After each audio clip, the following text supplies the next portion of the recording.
From the library of the New York Stock Exchange at the corner of Wall and Broad Streets in New York City, you're inside the Ice House, our podcast from Intercontinental Exchange on markets, leadership, and vision in global business. The dream drivers that have made the NYSE an indispensable institution of global growth for over 225 years. Each week, we feature stories of those who hatch plans, create jobs, and harness the engine of capitalism. Right here, right now at the NYSE and at ICE's 12 exchanges and 6 clearinghouses around the world. And now welcome inside the Ice House. Here's your host, Josh King of Intercontinental Exchange.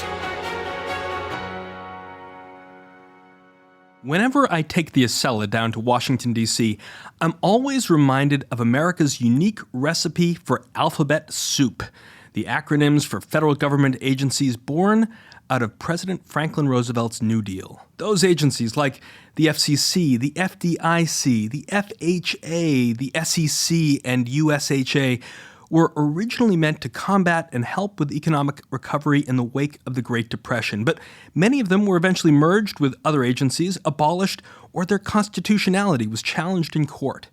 When it comes to the financial sector, the CFPB, FRB, FDIC, and SEC take center stage along with the CFTC, the Commodities Futures Trading Commission, which is our focus today with Commissioner Dawn Stump.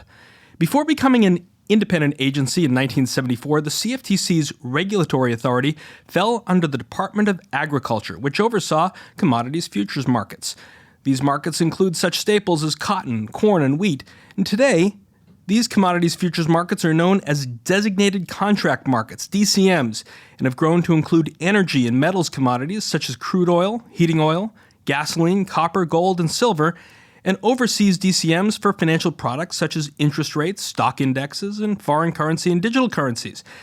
ICE Futures US, ICE's futures exchange, is a designated contract market regulated by the CFTC. Given the CFTC's roots in agriculture, it's fitting that Dawn Stump's story began in the Texas Panhandle and eventually brought her to Capitol Hill, where she worked as a legislative assistant to former Texas Senator Phil Gramm and as a senior staffer for the Senate Committee on Agriculture, Nutrition, and Forestry. Our conversation with Dawn Stump on political and regulatory trends shaping the derivatives industry, emerging regulatory challenges, and what the second half of 2019 holds for listed and cleared derivatives markets in the U.S. That's all right after this. And now a word from Planet Fitness. NYSE ticker PLNT. The Planet Fitness Teen Summer Challenge is on. Now through September 1st, teens ages 15 through 18 can work out at Planet Fitness totally free. No catches, no commitments. Come in and use tons of cardio and strength equipment on your own, or sign up for one of our free teen fitness training classes. Visit any Planet Fitness to sign up for your free summer membership. Under 18 must have a parent or guardian present at sign up. Check out planetfitness.com to find a club near you. Participating locations only, independently owned and operated. See club for details.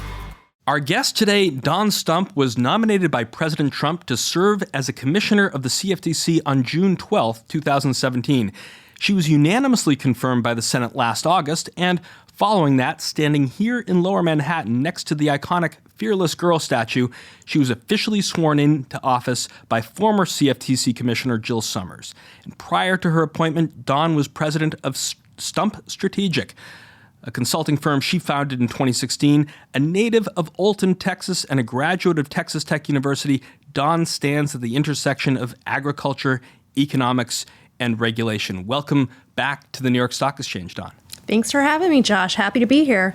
What was it like that day you were sworn in next to Fearless Girl? It was a little surreal. We chose Fearless Girl because, as you know, she was created to highlight the fact that corporate entities can benefit from gender diversity. I quite frankly didn't anticipate the emotion of it all. I was fortunate enough to have a number of friends come and join me. Commissioner Sommers is a dear friend of mine. For us, it was more about highlighting the fact that all decision-making bodies can benefit from diversity, not only gender diversity, but cultural diversity and racial diversity. And I am the only female that serves on the CFTC, but that's not to suggest that it's a man versus woman situation. All of my male colleagues are quite capable, and I appreciate their perspectives. I benefit from their perspectives. I just think that the ideas that I present are somewhat different because I am a woman. And so we just wanted to highlight that this diversity is the best way for decision-making bodies to arrive at the best outcomes. And so I think we achieved that. It's been quite interesting to work at the CFTC during this time. Many of my male colleagues and I have worked together previously. We worked together in other professional capacities. And I think it's been really telling that those relationships have benefited us in the past. Republican, Democrat, male, female, there's always been a willingness among the 5 commissioners, whether today or in past roles, to hear each other and understand the other's perspective. I always say, I have a daughter, I always say that I hope by the time she enters the workforce that the gender situation is not a statistical one. But I also have a son, and I like to tell him that if everyone around you is saying the same things you are and agreeing with everything you say, you probably should broaden your circle a bit, because he does have very worthwhile ideas, but they're always made better by a different viewpoint. And we're going to get into some of that in a little bit later in our conversation. You had worked here at NYSE when it was NYSE Euronext. You're no stranger to Lower Manhattan and the financial district. But what brought you back up this week to New York? I'm here. I was giving a speech earlier this morning with the International Swaps and Derivatives Association, sort of a state of play speech relative to what we're working on at the Commission. I've always viewed our Commission's role to be a reevaluation of all the reforms that were put into place. Previous commissions were tasked with designing an entirely new market structure post-crisis and after the DoddFrank Act was passed. Our role is somewhat different. We're there to evaluate based upon time and the data that we have now and ensure that we're achieving the intended goals that were set forward by not only the United States Congress, but the group of 20 nations that during the crisis determined that there needed to be a response to the manner in which, or a change to the manner in which OTC derivatives were regulated. So I was here speaking to that. So before we get into your career journey and what the issues are before the CFTC today, where does this building, the New York Stock Exchange, fit into your career arc? I was just fortunate, I believe. I've had a great career. I spent most of my early career working on Capitol Hill as a legislative staffer, drafting legislation. And we're going to get into that. After the Dodd-Frank Act was passed, I was ready for a new challenge. I was presented with an opportunity to come support the New York Stock Exchange's futures business, which was both located in New York and in London at the time. It was a really interesting time because the OTC derivatives reforms were taking hold in the United States and still being developed in Europe. And so I had an opportunity to see I was very close to the manner in which those regulations would be applied to an institution that was regulated in both jurisdictions, and the practical application was really important to me. I think it also made me realize that I had more to give on the policy-making front, and I'm just very fortunate, again, to have had the opportunity to be nominated to go back to the regulatory agency. I hope and I believe that my experience in the regulated market space is a benefit to the Commission, as is having worked on Capitol Hill, where I had the opportunity to work on the authorizing legislation that dictates what we're actually obligated to do from day to day. Red Raiders and Texas is in your blood. On a recent episode, we had ICE's CFO, Scott Hill, who grew up in East Texas in the city of Longview. You grew up in Olton, which is just south of the Texas Panhandle and smack in the middle of the state's cotton-growing region of the state. What was it like growing up in a town of less than 2,000 people? Yeah. I wouldn't trade it for any amount of money in the world. To be frank, I can't even describe what I fear my children are missing out on by not having that experience. I grew up in a community that was almost exclusively dependent upon agriculture, cattle feeding, grains, cotton, more recently dairy operations, and I grew up during the credit crisis of the 1980s. So it was quite a difficult time. It is when I determined that I wanted to understand the economics of agriculture. My father was quite adamant that my brother and I understand the business side. Is he in the business? He is. My dad was a farmer when I was growing up. What did he raise? Mostly grains and cotton. We did not have a livestock operation, but we were very close in proximity to various livestock operations. But he wanted us to understand, the economics. He wanted us to understand that the production was only one facet. And so for me, when I went to college, what I really enjoyed was the risk management side, and that was the futures industry, the hedging opportunities, whether it's crop insurance or hedging your price risk through the futures market. I believe that that is our most fundamental job at the CFTC, is to preserve those hedging opportunities for those who actually harbor the risk and must be able to lay that risk off, because farmers and ranchers take a tremendous risk every single day, and it is incumbent upon us to ensure that they have the best resources to manage that risk. You've got 2 kids growing up in Washington, D.C., which last time I checked, there weren't a lot of farms in the nearby proximity. So how do you instill some of those values that you and your siblings had and get them out into the country and understand what it means to have, dirt under your fingers? Right. We spend a fair bit of time in Texas, or my husband is from Illinois. We spend time in Illinois as well. That said, as I mentioned, the day-to-day work that I was able to do growing up is just not something that's available to them. I mean, our operation was a family operation. My summers were rarely spent at the swimming pool. They were often spent on a combine. We contemplate, as my children get older, sending them to Texas for an extended period of time, because I do think it is a work ethic unlike any other. So at Texas Tech in nearby Lubbock, you majored in agricultural and applied economics, and certainly it's the right preparation for your role at the CFTC. Those college years, how did your sort of views on agriculture as it meets economics begin to gel? I think that for me, it was trying to determine what I would do next. And the plan was that I would be a grain trader. I ended up being a CFTC commissioner. I think that has worked out just fine. But the reality is, had I been a grain trader, it would certainly inform my position even better than I am now, just based upon my production background and my markets background. But I feel as though, having come to Washington right out of college, shortly after college, I was a market analyst for a group of farmers who sought to sell wheat. This is the U.S. Wheat Association. U.S. Wheat Associates. They sought to sell wheat to foreign markets, and my job was to monitor the markets and explain to various foreign potential buyers how they would go about doing that, what the price was, how it was set based upon our futures market basis, and those sorts of things. I did struggle initially because my very heavy Texas accent was not well understood by many foreign buyers, but in the end, I'm very happy that I had that opportunity, which led me to Capitol Hill eventually, and I found my real passion, which is the policy making, and I feel as though I was presented with opportunities, many of which grew out of crisis. Up until that point, my experience and background had only been exclusively in agriculture. There was the summer of extremely high gas prices when we dealt with a host of questions relative to the energy markets and how the futures markets were performing, 2008.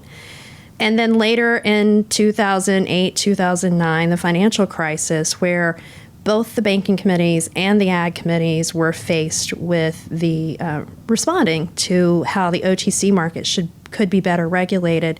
I hope to never experience either one of those situations again, but they do inform my thinking a bit. The OTC market was something that prior to the crisis, the CFTC was actually not able to regulate.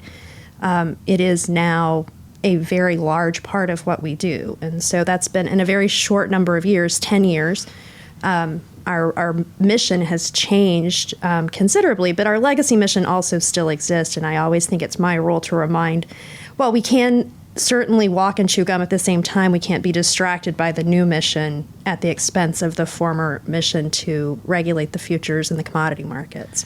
I still want to hang out on those early years for you in Washington, D.C., this journey from near the Texas Panhandle to the nation's capital. You're working as a legislative assistant for another great Texan, Senator Phil Gramm. He co-sponsored the Commodities Futures Modernization Act of 2000 that was signed by President Clinton. What did you learn from Senator Gramm as a mentor?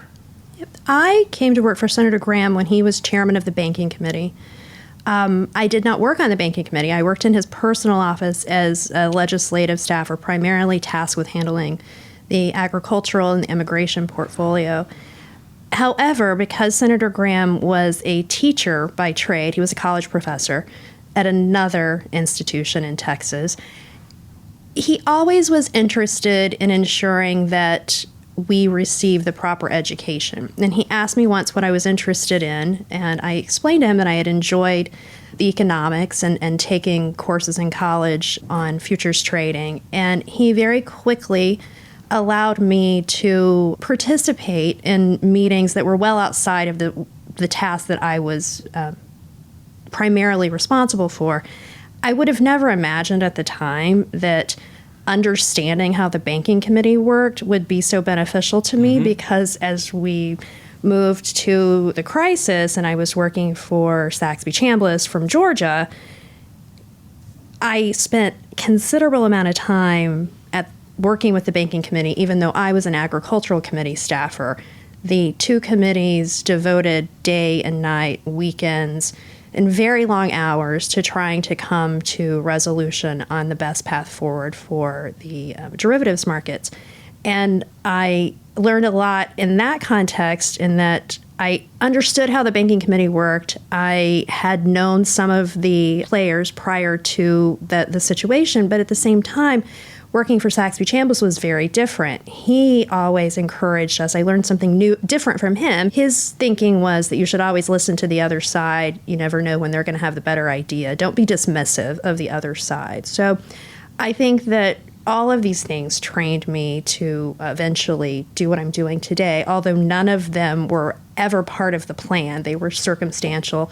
And I'm grateful that both of the senators provided me with an opportunity and a tremendous learning experience. I mean, if I've got my history right, after working for Senator Gramm, you moved over to the House Committee on Agriculture and later the Senate Committee on Agriculture, Nutrition, and Forestry, where you helped negotiations on 2 farm bills. President Trump in 2018 signed the 2018 Farm Bill into law at the end of December. It's an $867 billion package. I want to hear a little bit from Agriculture Secretary Sonny Perdue, another recent guest on this show, at the signing of the legislation. It is a great birthday present, not only for me, but for all of agriculture, to give the producers, the ranchers, and farmers across America the peace of mind going forward that they can make their plans in 2019, make their blenders and bankers proud of what they can plan for. The underpinning of the safety net of crop insurance, those kind of things, is a big deal for agriculture. It's a big deal for the U.S. economy, the ag economy, for food security, and for national security. Dawn Stump, you don't have to look too far to see stories of what farmers are facing today, floods and other issues related to weather and climate. And given your experience in crafting legislation, and for those who don't follow agriculture issues closely, how does the Farm Bill give farmers what Secretary Perdue just outlined? The Farm Bill is one of those unique pieces of legislation. It is rarely debated on politics. It is not a Republican versus Democrat issue, and I'm very grateful for the opportunity to have worked on several farm bills, because oftentimes any controversy stems from regional differences and regional priorities. But the reality is that it is also one of those unique pieces of legislation that almost always reaches the finish line because it is so important. You know, most people believe that the Farm Bill, because it is called a Farm Bill, is almost exclusively about production agriculture. The Farm Bill has an energy title, which I actually helped craft the first renewable energy title in the Farm Bill in 2002. It has a conservation title that helps producers best manage the resources. It has a nutrition title that is there designed for, assisting with feeding programs and such. the production title, what we would call the commodities title, is extremely important in that it does provide a safety net.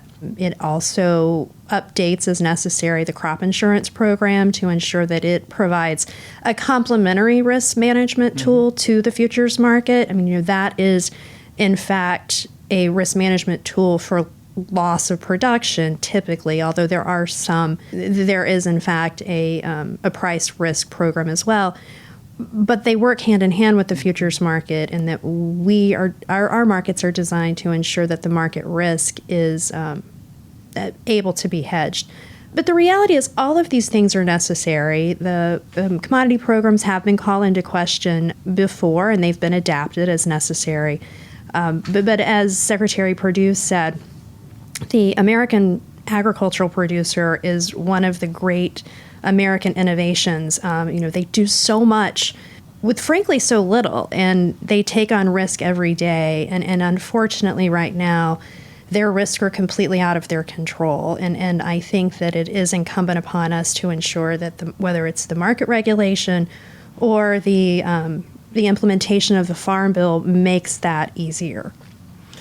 Focusing on the Senate Committee on Agriculture, Nutrition, and Forestry, what we've been talking about, which has jurisdiction over the CFTC, Kansas Senator Pat Roberts, the chairman of the committee, said last April, and I'm going to quote him here, "Like the Farm Bill, any CFTC reauthorization will not be revolutionary but evolutionary, and an effort to provide long-term certainty to producers and other market participants. Any reauthorization should also include an update and authorization of an appropriate level of funding for the CFTC that is necessary for the agency to function as a 21st century regulator." Reauthorization discussions stalled last year. Any hope that discussions resume in the 116th Congress toward making it truly that 21st century regulator? Yeah, I think that it is an area of focus for both the Senate Ag Committee and the House Ag Committee to reauthorize the CFTC. The CFTC's authorization lapsed in part due to the fact that it expired shortly after the DoddFrank Act. And so typically the agency can function without an authorization, but the reauthorization is an opportunity for Congress to reevaluate how our statute is operating, the Commodity Exchange Act, and reevaluate and tweak where necessary. But the Dodd-Frank Act made so many tweaks to our statute that it's taken this amount of time to really, I think, get our hands around what might need to be revisited, what might need to be recalibrated. And so I think the time is right to consider if there are even minor things that could be bipartisan. I think there are a number of bipartisan issues that could be taken up in a reauthorization package. And I hope that that Congress is able to reauthorize the agency simply because it's necessary that we have that endorsement that our authorization is current. So I do have a fair bit of hope that this will be dealt with in this Congress, and particularly now that the Farm Bill is dealt with and some of the other priorities that the Ag Committee is tasked with dealing with. Perhaps there will be more time for these. Talking about the Dodd-Frank Act and your work on Title VII, which addresses the gap in U.S. financial regulation of OTC swaps by providing a comprehensive framework for the regulation of the swaps markets, how does the implementation of this framework now help you in your duties as a CFTC commissioner? Well, I always say that it's time to contemplate recalibration. And when I say that, oftentimes people believe I mean to the domestic regulations. Much of what we need to reevaluate is how we treat foreign regulatees. Because the CFTC was the first mover in implementing the regulations under Dodd-Frank, we had to have quite an expansive overreach. I consider it an overreach now, but an expansive reach into foreign jurisdictions because they had yet to implement some of the reforms. But the reality is, in 2009, most of the jurisdictions committed to a new set of principles, and most of those jurisdictions have now implemented such. So I believe it's time for us to recalibrate how we treat foreign jurisdictions, I believe we could afford a bit more deference, particularly with Asia and Europe, relative to how we regulate, whether it's clearinghouses or swap dealers or reporting entities that sit in those jurisdictions that we now know are implementing comparable regulations to our own. So I spend a fair bit of time in my role. I sponsor the Global Markets Advisory Committee at the CFTC, so I spend a fair bit of time contemplating how best to streamline things with our international colleagues and what would work. And we're going to get into a lot of that in a little bit later in our conversation. Now, heading toward your service on the commission, you were nominated by President Trump to serve as a commissioner on June 12th, 2017, and unanimously confirmed by the Senate on August 28th, 2018. So there's a big gap of time there. For anyone who's ever waited to hear back on a new job opportunity, several weeks can be grueling, let alone over a year. Explain for our listeners what the process for becoming a CFTC commissioner entails. Yeah, I think whether it's a blessing or a curse, because I worked in the Senate and I handled nominations, I knew exactly what I was getting myself into. However, you never know. It could take a matter of weeks. It could take years. And for us as an independent agency, oftentimes that's predicated off of the fact that we are often paired with somebody from the other political party.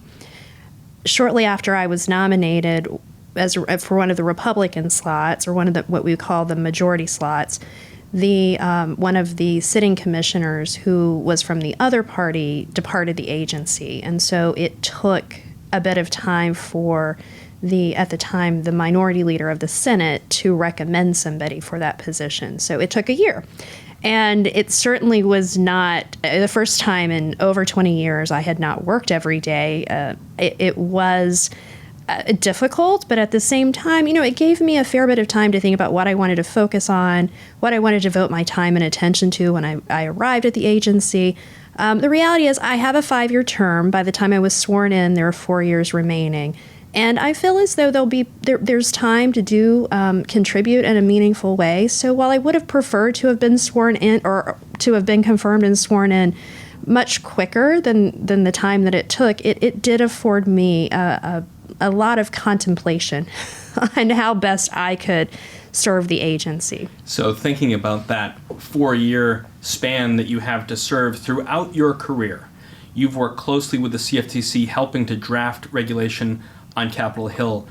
How has your work changed now that the table is turned and you're sitting at the commission table? Yeah, I think that the biggest change for me, or frankly the most unexpected thing of coming to work for the commission, my focus prior to arriving there had been almost exclusively on the policy setting side. And that's how I had interfaced with the agency, the policies surrounding the regulations that dictate the most robust and safe markets. I didn't fully anticipate how much time I would be devoting to enforcement actions. Mm-hmm. And enforcement is a very key component of what the CFTC does. I've come to appreciate greatly our enforcement staff and the job that they do.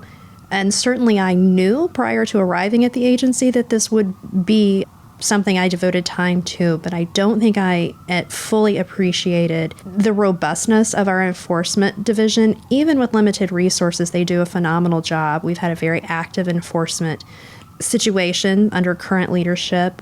I can anticipate that will continue. And we've made many improvements in the enforcement space. We try to allow folks who want to cooperate to receive the benefit of the doubt, folks who, we might find duplicative enforcement actions with other regulators. We try to ensure that is reasonable. So I'm quite proud of what the enforcement division is doing, but what I love is the policy side. So nothing has really changed except that now I'm much more focused on the granular details of the policy as opposed to on the legislative side. We have principles that are put forward. But the reality is the CFTC, and that we're a little different from other regulatory agencies in this regard, Our regulatory mandate suggests that we are supposed to have principle-based regulation. Our markets are very dynamic. They're always changing. If our regulations are too prescriptive, they'll never be fit for purpose, 2 years down the road. And so I always view it as my personal obligation to remind everyone that our regulations are principle-based. They're not prescriptive, and our statute actually calls for that. We talked a little bit about this earlier in our conversation, but as you noted, you're currently the sole female commissioner at the CFTC, and your expertise in financial services, agriculture, and energy aren't industries that we typically think as being dominated by women. As you paved the way for other women in financial services, what was it like for you to break into this club, and what advice do you give to women that you meet who are just starting their careers on the Hill? I think that the most important thing for women is to trust your instinct. And I know that sounds very simplistic, but if you are the only woman sitting at the table and you do view things differently than others at the table, it oftentimes can result in you questioning your instinct. And I think it's really important for women to maintain the fact that we have good instincts. We're really good multitaskers. We don't have to subscribe to the way everyone else is doing it. But it's hard to maintain that level of confidence when oftentimes you feel as though you're misunderstood simply because you approach things very differently than the others who sit around the table. So I feel like the most important thing is to continue to remember your why. I always say that. Remember your why. Why are you here? Don't conform. It's so easy to conform to the way other people do it because it's the path of least resistance. And take credit for what you're doing, and that's really hard. It's hard for anyone, but it's particularly hard for women. After the break, we'll talk with Dawn Stump about the many issues currently before the CFTC. That's right, after this. And now a word from TUFN, NYSE ticker symbol TUFN.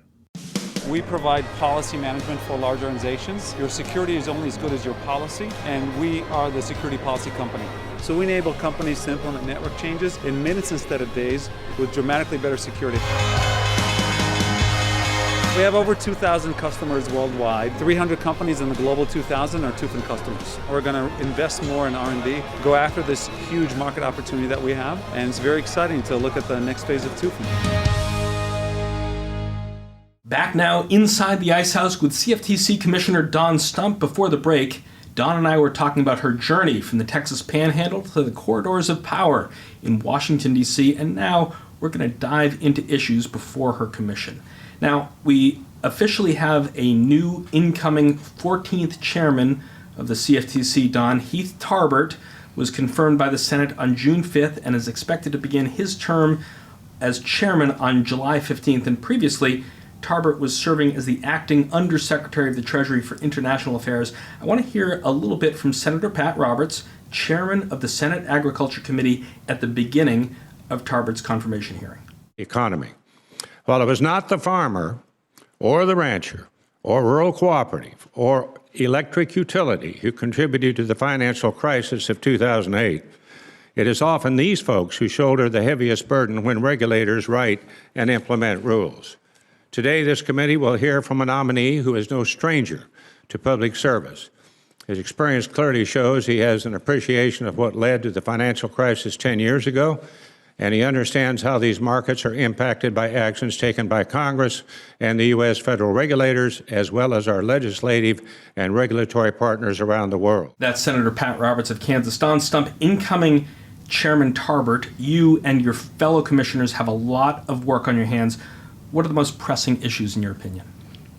We do have a fair bit of work to do in the international space. For me, that is where we are most in need of focus. The current Chairman Christopher Giancarlo, has devoted an enormous amount of time and effort to ensuring that our relationships around the globe are made better. There was a bit of tension after the crisis in the manner in which each jurisdiction went about implementing the regulations. And frankly, I think that was just all due to timing. Obviously, somebody was going to go first. It happened to be the United States and the CFTC.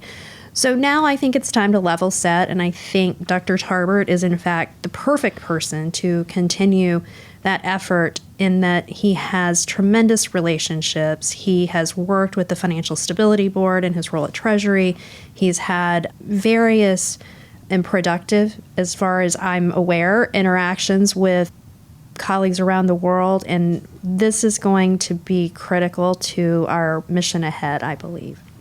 Talking about those tremendous relationships, he's going to need them on international issues because at his confirmation hearing, Dr. Tarbert told lawmakers that U.S. firms shouldn't be subject to overseas rules. He said, and I quote, "Our clearinghouses and exchanges here in the United States need to be exclusively regulated by U.S. regulators."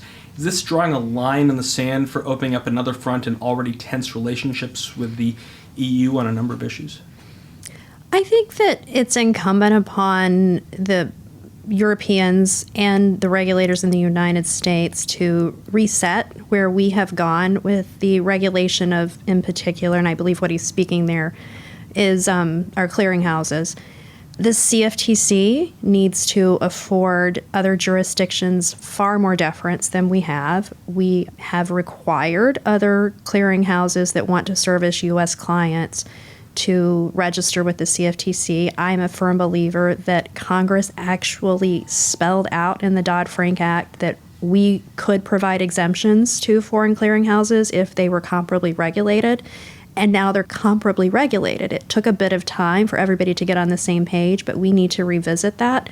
And in doing so, we need to ensure that this spirit of deference is two-way. I do find it a bit unfortunate that the Europeans have recently published a consultation suggesting that they now would like to be a frontline regulator or potentially be a frontline regulator beyond their own jurisdiction. And I think that as we contemplate how we could afford more deference to our international colleagues, we have to apply common sense and demand the same from other regulators around the world. And I believe that to do otherwise is actually making the system less safe. If various regulators with comparable regulations but not identical regulations are presumed to be your frontline regulator, it becomes very confusing. And particularly in the case of clearinghouses, a confusing web of regulation is not serving the purpose of, more robust clearing in the OTC derivative space. I always remind people,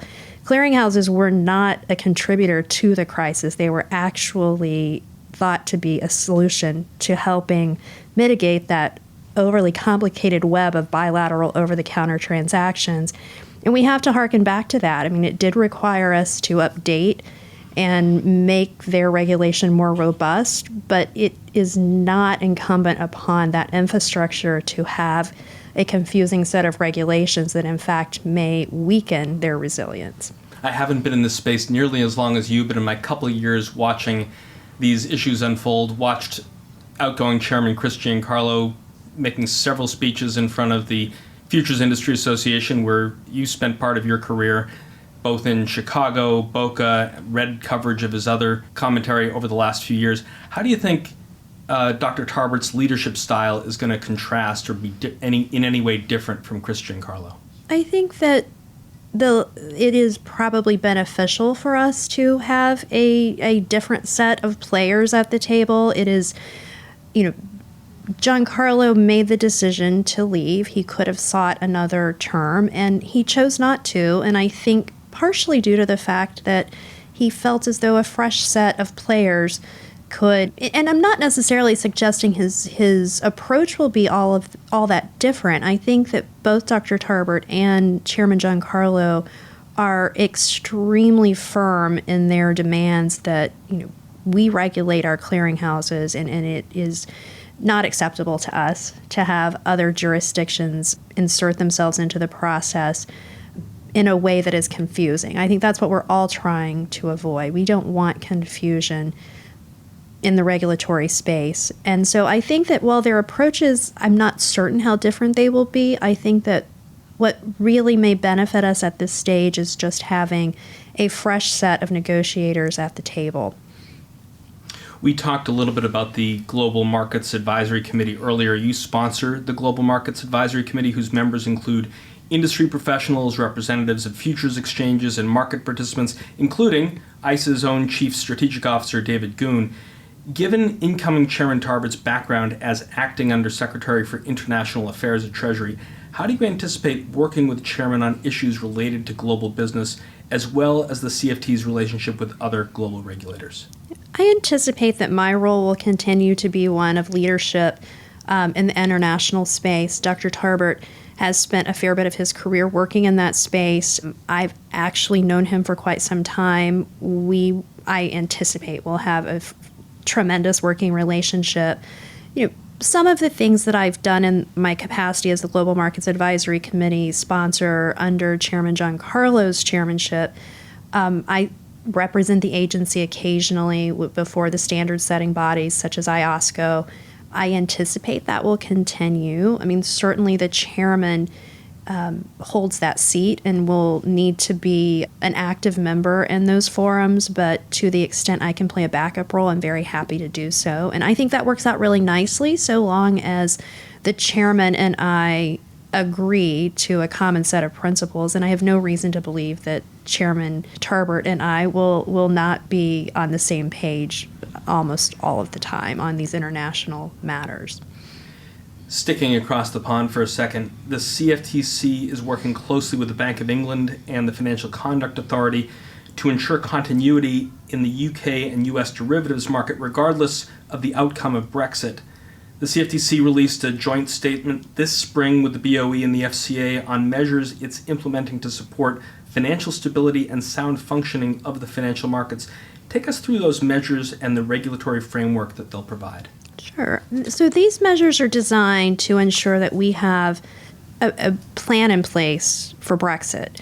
The reality is that we have a number of supervisory memorandums of understanding, relief that we've granted to various jurisdictions in Europe, but we need to replicate those now for the UK in anticipation of Brexit.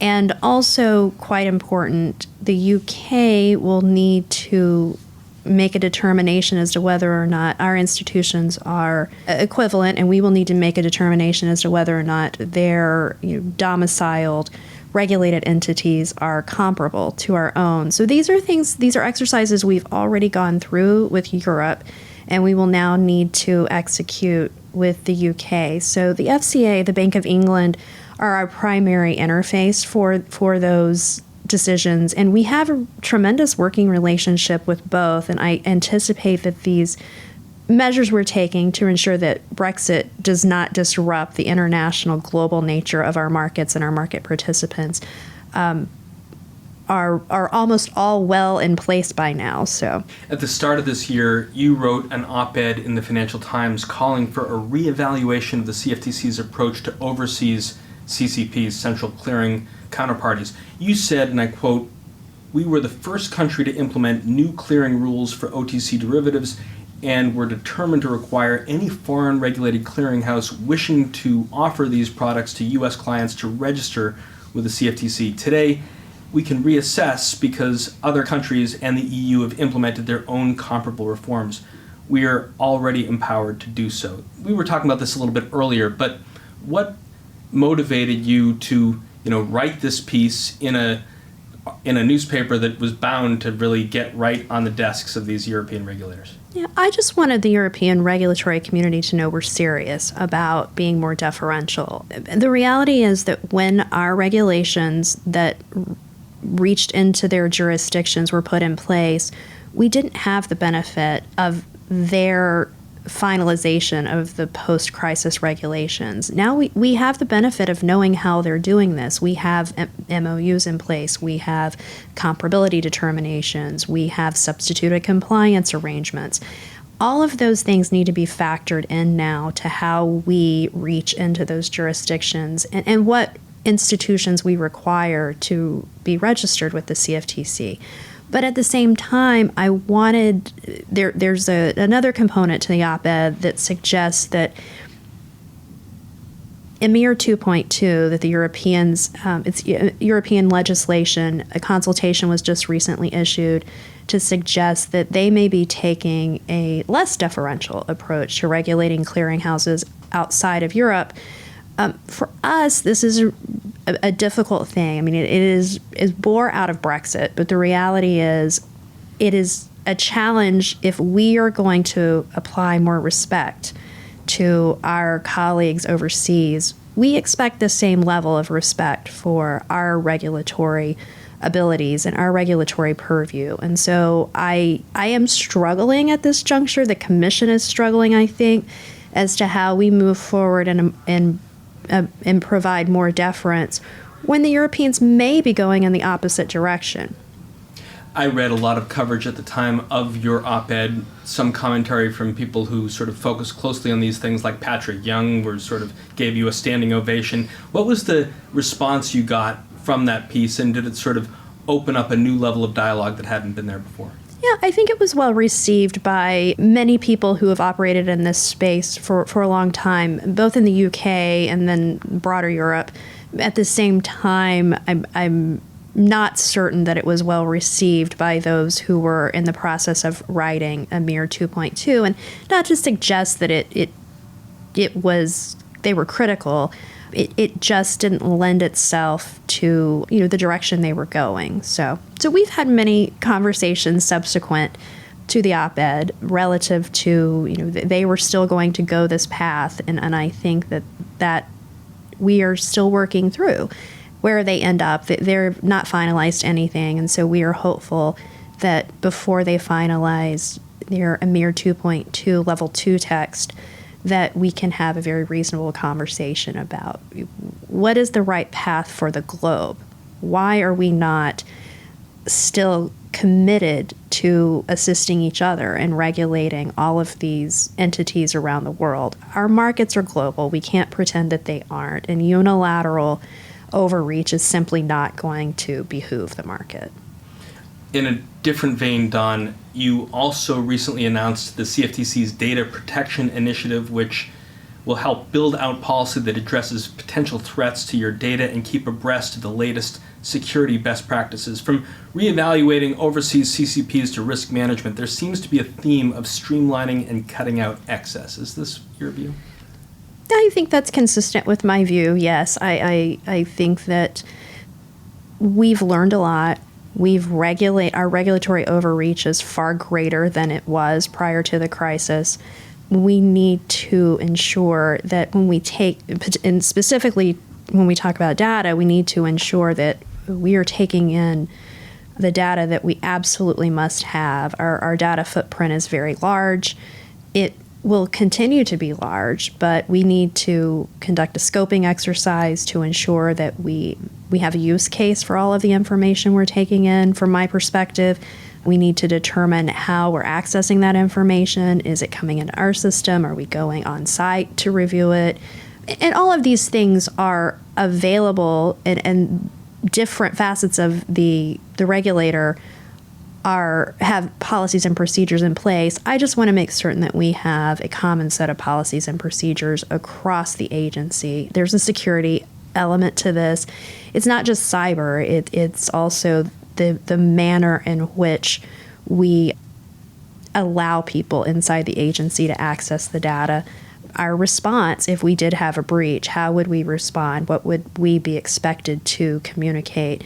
And then retention, how long do we need to retain records? Some of that is dictated by federal regulations that are beyond just the CFTC. But these are all things that I think need a holistic review, an agency-wide policy and procedure.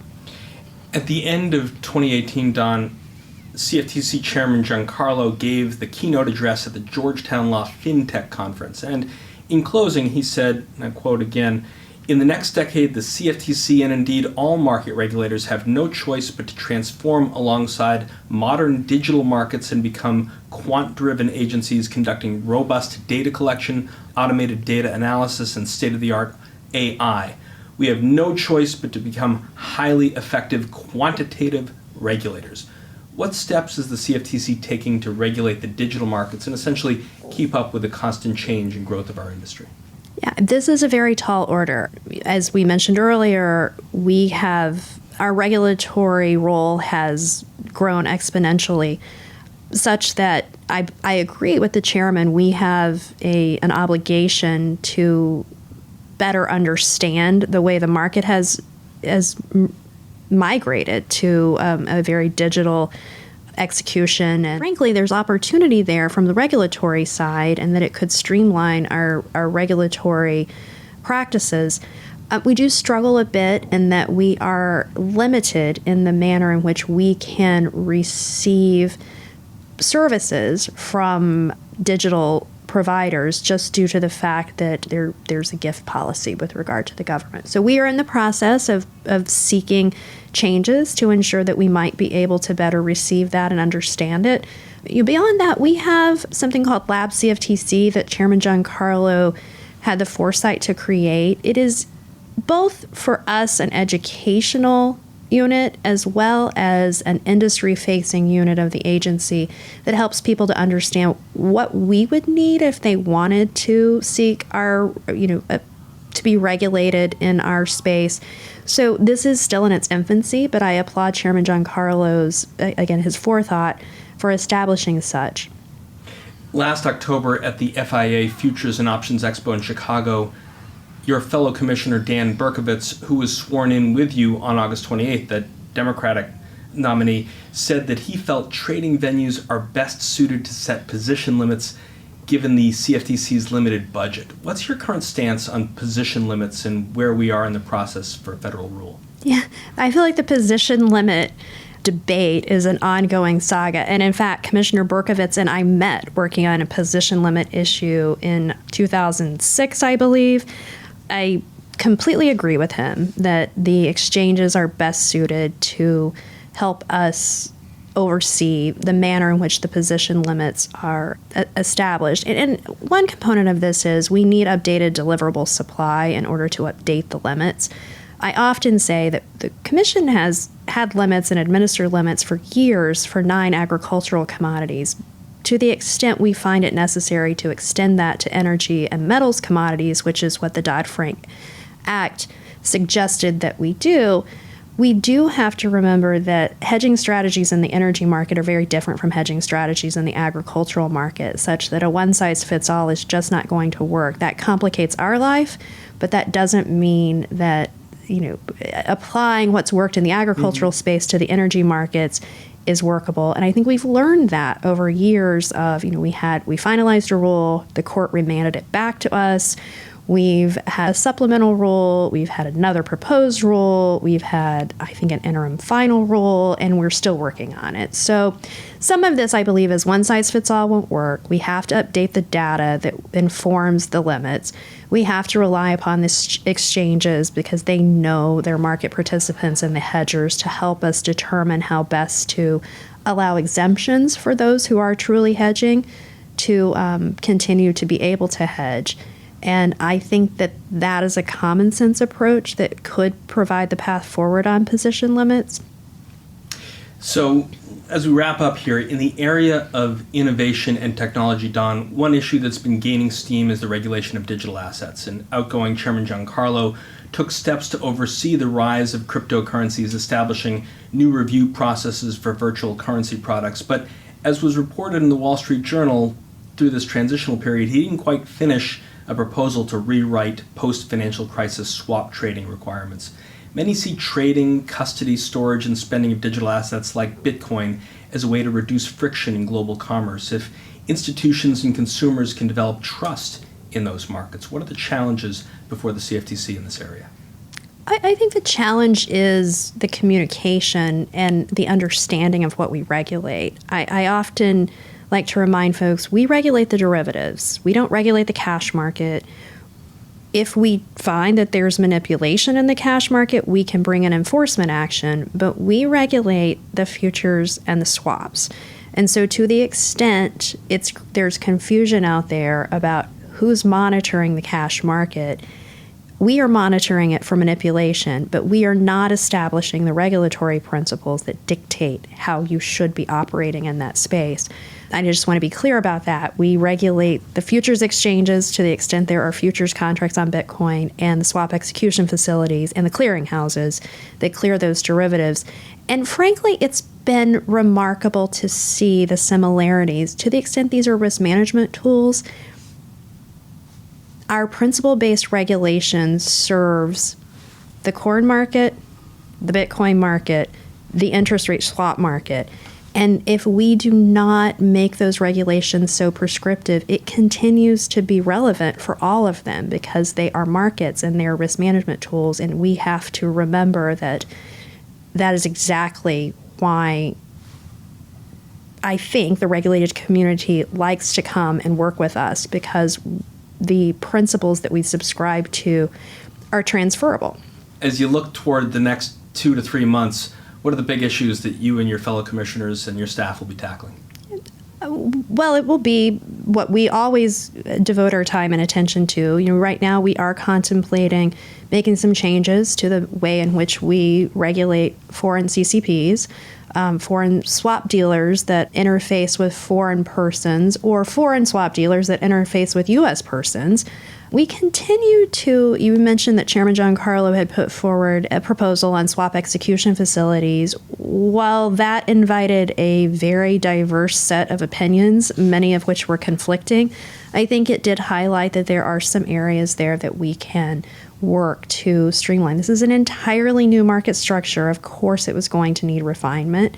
Beyond that, I'm really hopeful that we can work on the reporting elements from the DoddFrank Act. The reporting elements have not yet been harmonized internationally, and it is unfortunate that we don't have international harmonization of the information that we're taking in, because until we do have international harmonization, if we did have a problem, the information is not in the format that we all would need to communicate effectively with one another. So this is a key priority for me, and our staff is working on this very diligently. So I look forward to those things. The reality is we'll have a transition. We're going to have a chairman transition. And so Dr. Tarbert will set the agenda very soon. And I'm fascinated to see what he wants to focus on, but I'm sure it will be great. Well, as soon as Dr. Tarbert finishes up his work on the G20 and gets into the CFTC with his gavel and pounds it to order, we will wait and watch and look forward to seeing what he and you and the rest of the commission have in store for us for the months and years ahead. Dawn Stump, thanks a lot for spending a little time after your speech in New York to come back to your old haunt here at the NYSE and spend some time with us inside the Ice House. Oh, thank you so much for having me. I've really enjoyed it. That's our conversation for this week. Our guest was CFTC Commissioner Dawn Stump. If you like what you heard, please rate us on iTunes so other folks know where to find us. And if you've got a comment or question you'd like one of our experts to tackle on a future show, email us at icehouse@theice.com or tweet at us at Icehouse Podcast. Our show is produced by Teresa DeLuca and Pete Ash, with production assistance from Stephen Romanchek and Ian Wolfe. I'm Josh King, your host, signing off from the Library of the New York Stock Exchange. Thanks for listening. Talk to you next week. Information contained in this podcast was obtained in part from publicly available sources and not independently verified. Neither ICE nor its affiliates make any representations or warranties, express or implied, as to the accuracy or completeness of the information, and do not sponsor, approve, or endorse any of the content herein, all of which is presented solely for informational and educational purposes. Nothing herein constitutes an offer to sell, a solicitation of an offer to buy any security, or a recommendation of any security or trading practice. Some portions of the preceding conversation may have been edited for the purpose of length or clarity.